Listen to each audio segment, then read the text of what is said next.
बिस्मिल्लाहिर्रहमानिर्रहीम, अस्सलाम वालेकुम। अभी हम डिस्कस करेंगे question number 3 part second exercise 1.2 chapter 1 function class second year. Question 3 का सेकंड पार्ट ये है कि विदाउट फाइंडिंग इनवर्स फाइंड किए बगैर state domain and range of f inverse. ये फंक्शन एफ आपको गिवन है, f of x is equal to x minus 1 over x minus 4। कहता है आप इस फंक्शन का इनवर्स भी फाइंड ना करें और उसकी डोमेन और रेंज भी बता दें। तो याद रखें कि हम इस फंक्शन f की डोमेन फाइंड करेंगे और इस फंक्शन f की रेंज फाइंड करेंगे। जो इसकी डोमेन है ये फॉर एग्जांपल r माइनस 4 कैसी आई, अभी मैं इसको एक्सप्लेन करता हूँ। यही डोमेन इसके इनवर्स फंक्शन की क्या होगी, रेंज होगी, रेंज ऑफ f इनवर्स होगी ये।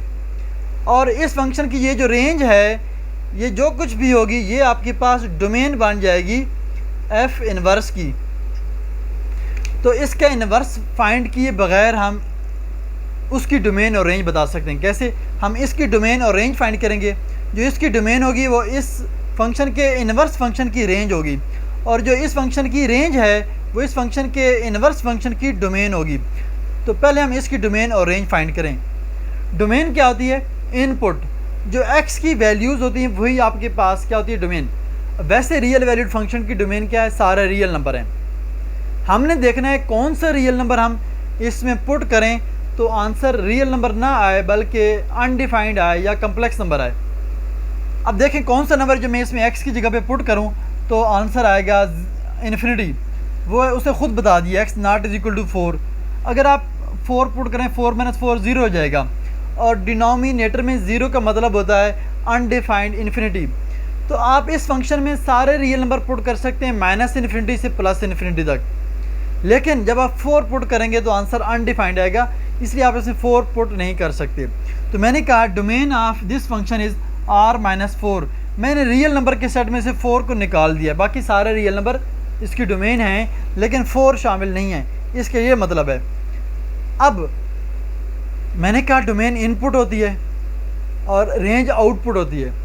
आप इसमें कोई नंबर पुट करते हैं वो डोमेन है, वो पुट करने के बाद जो इसका आंसर आएगा वो रेंज का एलिमेंट होगा। अब आप इनपुट में 4 पुट नहीं कर रहे, तो जब 4 पुट नहीं कर रहे तो इसके कोरस्पॉन्डिंग आउटपुट में भी कोई एक ऐसा नंबर होगा जो कि आंसर में कभी भी नहीं आएगा। अब हम इसकी इनपुट में सारे रियल नंबर पुट नहीं कर रहे हैं, 4 छोड़कर बाकी सारे रियल नंबर पुट कर रहे हैं लेकिन 4 के अलावा। ओके, अब इसके आंसर भी सारे रियल नंबर नहीं आएंगे। क्यों? क्योंकि जब हम 4 नहीं पुट कर रहे तो 4 के बदले में कोई एक नंबर होगा रियल नंबर जो कि आंसर में आना चाहिए था। अब वो आंसर में से भी रेंज में से भी निकालना होगा। अब वो ट्रेस करना है कि वो नंबर क्या होगा। तो याद रखिए क्वेश्चन ने कहा है कि इसका इन्वर्स फाइंड किए बगैर इन्वर्स फंक्शन की डोमेन और रेंज फाइंड करें, लेकिन हमें रफ वर्क में इसका इन्वर्स फाइंड करना होगा। हमें इसके इन्वर्स फंक्शन की डोमेन और रेंज के लिए नहीं बल्कि इस फंक्शन की रेंज को फाइंड करने के लिए हमें इस फंक्शन का इन्वर्स फंक्शन फाइंड करना होगा रफ वर्क में। तो हमने ये फंक्शन रीराइट कर दिया, f of x equal to x minus 1 over x plus 4। तो f of x equal to y होता है, अब यहाँ पर वाई पुट कर देंगे। तो वाई पुट करने से x minus 1 over x plus 4 आ गया आंसर। अब यहाँ से आपने एक्स फाइंड करना है, एक्स एक तरफ हो बाकी सारे दूसरी तरफ शिफ्ट कर देने, यहाँ से एक्स को बाहर निकालना है। इस टर्म को इधर आके मल्टीप्लाई कर दिया y के साथ, तो ये बन जाएगा x y plus 4y is equal to x minus 1। अब एक्स वाई टर्म एक तरफ कर दें और बाकी सारी टर्म दूसरी तरफ कर दें। ये टर्म है जिसमें x है और ये टर्म है x। एक्स वाई को उधर ले जाऊंगा मैं, और ये जो माइनस 1 है इधर ले आऊँगा। ये एक्स वाई इधर पॉजिटिव, उधर जाके ये नेगेटिव हो जाएगा, यहाँ पर आएगा minus x y, x minus ये एक्स वाई, और ये 4y इधर ही रहेगा, ये माइनस 1 इधर आके प्लस 1 बन जाएगा। ओके, नेक्स्ट टाइम ये as it is equal to, इन दोनों में से x कॉमन ले लिया तो यहाँ पर बन जाएगा 1 माइनस वाई। एक्स बाहर आ गया, इधर 1 बच गया, इधर y बच गया। अब नेक्स्ट टाइम में ये 1 माइनस वाई इधर आके डिवाइड हो जाएगा, तो ये बन जाएगा 4y plus 1 over 1 minus y, this is equal to x। ये आपके पास जो चीज़ आ गई है लेफ्ट हैंड साइड पर, ये आपके पास इस फंक्शन का इन्वर्स फंक्शन है। ये आपने सारा काम रफ वर्क में करना है। अब आप देखेंगे इसमें कौन सा नंबर पुट करें तो आंसर इन्फिनिटी आएगा, अनडिफाइंड आएगा। यानी कि इन्वर्स फंक्शन की डोमेन आपने फाइंड करनी है। जो इसकी डोमेन होगी वो इस फंक्शन की रेंज बन जाएगी।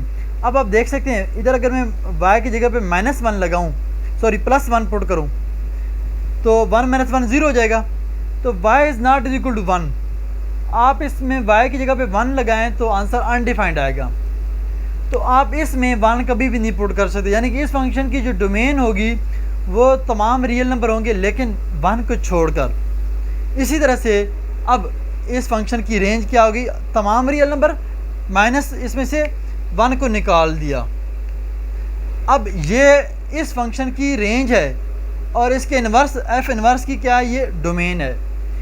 याद रखें किसी भी फंक्शन की रेंज फाइंड करने के लिए उसका इन्वर्स फंक्शन फाइंड किए बगैर आप लोग ये कैलकुलेट नहीं कर सकते हैं। ये आप लोग बात मिक्स मत करना कि उसने तो कहा कि without finding inverse find the domain and range of f inverse.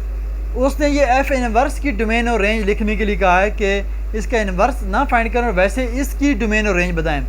But मैं f की डोमेन और रेंज फाइंड करने के लिए f इन्वर्स मैंने फाइंड किया है। ये फाइंड किए बगैर आप इस गिवन फंक्शन f की रेंज नहीं फाइंड कर सकते, और जो इसकी रेंज होगी वही इसकी इन्वर्स फंक्शन की डोमेन होगी। Please feel free to ask any query और any suggestion you can do comments. Thank you so much. अल्लाह हाफिज़।